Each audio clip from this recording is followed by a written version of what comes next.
MP board कक्षा 9वीं के विद्यार्थियों को इकाई 4 में दिया है भाषा बोध। तो भाषा बोध वाले जो टॉपिक है ना, इससे कुल अंक आने वाले हैं, 8 अंक के प्रश्न आने वाले हैं।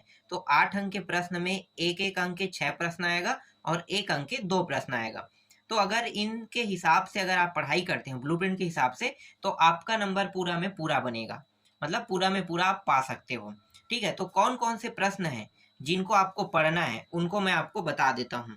तो आपको पेपर में यही सब पढ़ के जाना है, और कुल जो इकाई है वो 8 इकाई है। तो 3 इकाई तक तो कंप्लीट हो गया, ये चौथा है, इसके बाद 4 इकाई और बचेगा।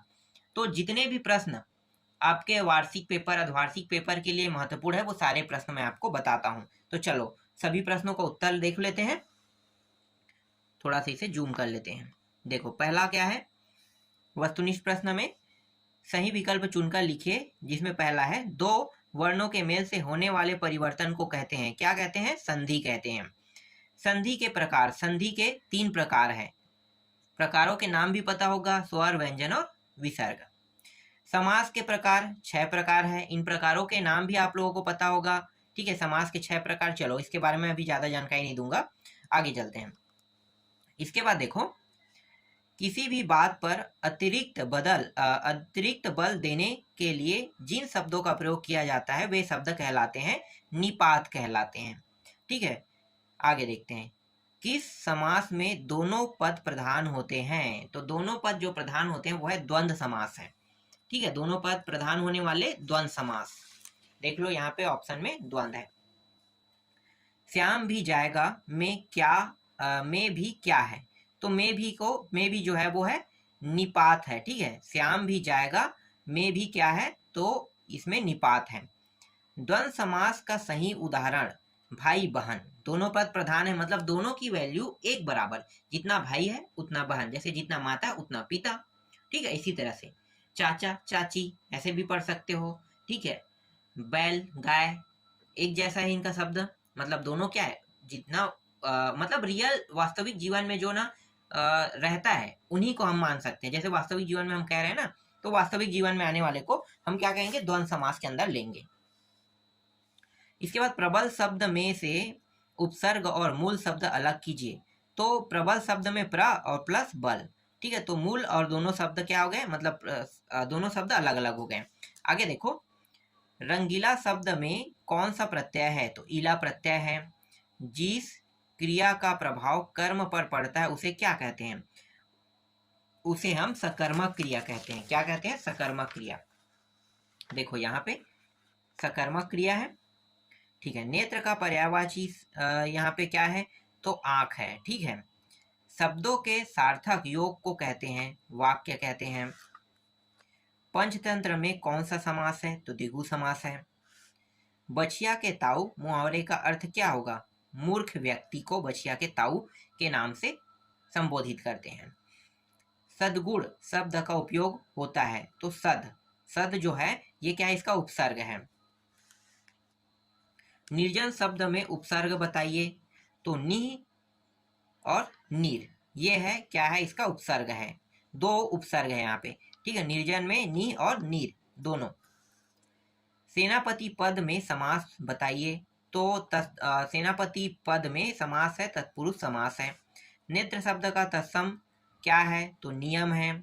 आगे देखो, शब्द के अंत में जुड़कर उसका अर्थ परिवर्तन करने वाले शब्दांश कहलाते हैं प्रत्यय कहलाते हैं। मुंह की खाना का अर्थ क्या है, हार मानना होगा। ठीक है, चलो अब रिक्त स्थान देख लेते हैं। देखो रिक्त स्थान में पहला प्रश्न क्या है, वे शब्दांश जो शब्द बनाते समय आरंभ में लगते हैं क्या कहलाते हैं, ये कहलाते हैं उपसर्ग कहलाते हैं। मतलब शुरू में जो लगता है उपसर्ग और पीछे में लगने वाले को प्रत्यय कहते हैं। बौद्धिक शब्द का मूल शब्द खाली स्थान है, तो बौद्धिक शब्द का मूल शब्द है बुद्धि है। उपहास शब्द में खाली स्थान उपसर्ग है, तो उपहास में उप जो है उपसर्ग है।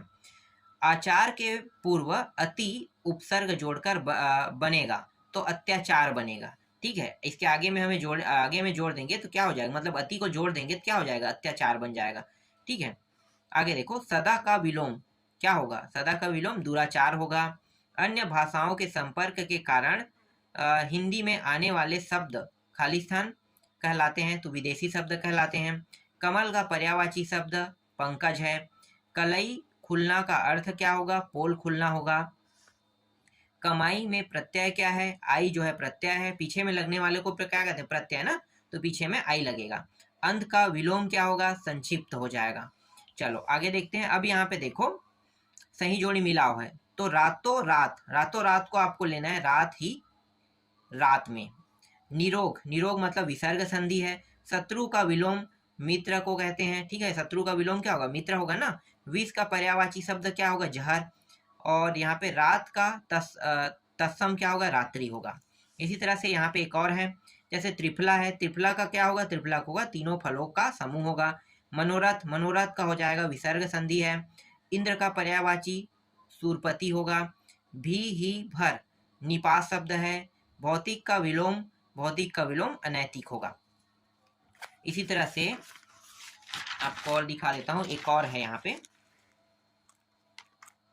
देखो, ग्राम का तद्भव क्या होगा? गांव होगा। रचना के आधार पर वाक्य 3, सोटा लोटा डिबिया देसा शब्द है। अफसर ड्राइवर टिफिन विदेशी शब्द है। भूमि है धरा, ठीक है, भूमि को धरा कहते हैं। अब देख लेते हैं एक वाक्य में उत्तर देख लेते हैं। देखो पहला प्रश्न क्या है? पहला प्रश्न है रचना के आधार पर वाक्य के कितने भेद होते हैं? तो 3 भेद होते हैं। संधि के कितने प्रकार होते हैं? नाम लिखे। संधि के 3 प्रकार, स्वर्ग विसर्ग, स्वर संधि, व्यंजन संधि और विसर्ग संधि। समास के कितने प्रकार होते हैं? 6 प्रकार होते हैं। विदेशी भाषा में आए शब्द क्या कहलाते हैं? आगत या विदेशी कहलाते हैं। किसी कार्य को करने या होने का बोध कराने वाले शब्द को क्रिया कहते हैं। अंधकार का तत्सम रूप है, तत्सम होगा, मतलब तद्भव रूप क्या होगा? तत्सम होगा। आंखों का तारा का अर्थ होगा अत्यंत प्रिय। प्रथम पद प्रधान हो तो कौन सा समास होगा? तो अव्ययीभाव समास होगा। लोक में प्रचलित उक्ति क्या कहलाती है? लोकोक्ति कहलाती है। बल शब्द में वान प्रत्यय लगाने से कौन सा शब्द बनेगा? तो बलवान बनेगा। प्रचलित शब्द से उपसर्ग व प्रत्यय अलग कीजिए, तो प्रधन चल धन ईत होगा। ठोकर मारना मुहावरे का अर्थ क्या होगा? ठेस लगाना। टीला खड़ा होना मुहावरे का अर्थ क्या होगा?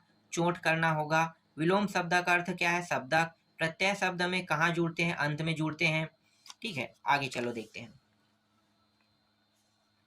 विचार विनिमय के माध्यम को भाषा कहते हैं, ये सत्य है। राम पढ़ता है संयुक्त वाक्य, यह सत्य है। मुंह का खाना का अर्थ मुंह से खाना है, यह असत्य है। खाना क्रिया शब्द है, यह असत्य है। शब्द के आगे जुड़ने वाले शब्दांश उपसर्ग कहलाते हैं, ये सत्य है। हवा से बात करना का अर्थ है तेज गति से भागना, ये सत्य है। श्याम भी जाएगा में भी क्रिया शब्द है, ये असत्य है। मोटाई शब्द में ई उपसर्ग जुड़ा है, ये सत्य है। उत्थान का विलोम उन्नति है, ये गलत है। किरण शब्द का पर्यायवाची रश्मि है, ये गलत है। भूपति में ती उपसर्ग है, ये गलत है, ये प्रत्यय है ना। दंड का विलोम सजा है, ये गलत है। अश्रु का तद्भव रूप आंसू है, ये सत्य है। आग का तत्सम रूप अग्नि है, ये असत्य है। वे शब्द जो संस्कृत से अर्पित रूप में ही हिंदी में ग्रहण किए गए हैं तद्भव कहलाते हैं, ये असत्य हैं। अब लघु त्रिप्रश्न, जो प्रश्न 2 अंक के आएंगे ना, उन प्रश्नों को अब मैं आपको बताने वाला हूं। तो देखते हैं 2 अंक में कौन कौन से प्रश्न यहाँ से आ सकते हैं। जैसे कि निपात शब्द क्या है, लिखिए कहेगा तो क्या लिखना है? जो किसी शब्द या पद के बाद लगाकर उसके अर्थ में विशेष बल देते हैं, निपात कहलाते हैं। जैसे रमेश केवल पढ़ रहा है, मैंने उसे देखा तक नहीं, राम तो गया, मानव मात्र राम भी गया था, ठीक है। बहुत सारे हैं, इसमें से सिर्फ आपको एक याद रखना है, ठीक है। आगे देखते हैं। संधि की परिभाषा एवं प्रकार लिखिए। जब 2 ध्वनि आपस में मिल जाती है तो वहां संधि होता है। जैसे कि संधि के 3 प्रकार है, स्वर, व्यंजन और विसर्ग। आगे देखो मुहावरे के बारे में है, मुहावरों एवं लोकोक्तियों में अंतर। तो मुहावरा और लोकोक्तियों में निम्नलिखित अंतर है। पहला, मुहावरा वाक्यांश होता है जबकि लोकोक्ति पूर्ण वाक्य होता है। मुहावरे अपने रूढ़ अर्थ के लिए प्रसिद्ध होता है, किंतु लोकोक्ति में प्रचलित उक्ति होती है जो भूतकाल का लोक अनुभव के लिए होता है। 2 काफी है, ज्यादा देखने की आवश्यकता नहीं है इसमें, 2 नंबर के प्रश्न आएगा तो। ठीक है, आगे देखते हैं। इसके बाद देखो समास के बारे में जान लेते हैं। समास की परिभाषा एवं प्रकार लिखिए। तो परस्पर लगने वाले दो या दो से अधिक शब्दों के मेल को समास कहते हैं। इस विधि से बने शब्दों को समास पद कहते हैं। जब समस्त पद को अलग अलग किया जाता है तब उसे समास विग्रह कहते हैं। जैसे राजधनपुत्र, राजपुत्र। समास के भेद: अवयवी भाव समास, कर्मधारक समास, तत्पुरुष समास, द्विगु समास, बहुब्रीहि समास और द्वंद्व समास। ठीक है, 5वां देखो, तत्सम शब्द क्या होते हैं, उदाहरण सहित लिखिए। ऐसे शब्द जो संस्कृत से जो के तो हिंदी में लिए गए वे तत्सम शब्द कहलाते हैं। उदाहरण मस्तक, पत्र, अस्थि। संधि एवं समास में अंतर लिखिए। तो संधि एवं समास में अंतर तो देखो, संधि समास, संधि में 2 वर्णों का योग होता है, समास में 2 पदों का योग होता है। संधि में 2 वर्णों के मेल और विकार की संभावना रहती है, जबकि समास में पदों शब्दों के प्रत्यय का लोप हो जाता है।